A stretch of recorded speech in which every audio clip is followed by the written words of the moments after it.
question my worthiness.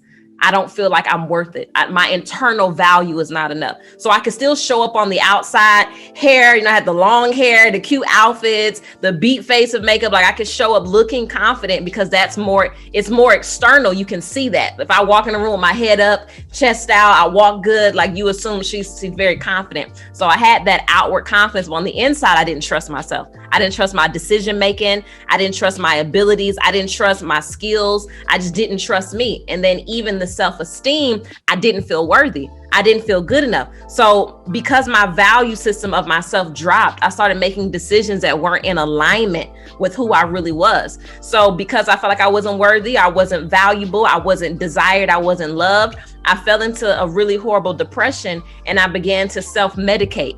Because again, people are looking at you that you're supposed to have it together. Like I was leading, but still bleeding at the same time. I'm operating in the church. I'm on all these auxiliaries and leading people, being this person, but on the inside, I'm bleeding. And I always say internal bleeding is the worst kind of bleeding because you can't see it happening. At least if you see me bleeding on the outside, if you see my self-esteem, my self-confidence low on the outside, you can come help me. You can say, hey, are you okay? Is something wrong? But when it's internal and I'm hiding that, you can't see that. And so that's more detrimental because you don't get help.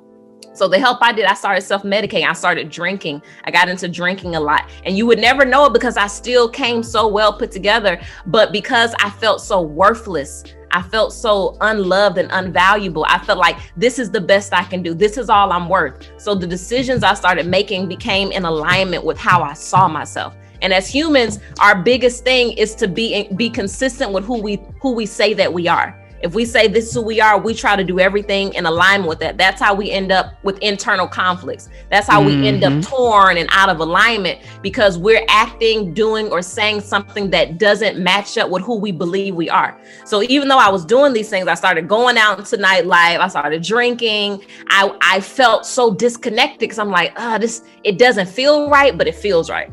I felt like any type of pain to numb the pain that I'm feeling internally, let's go for it.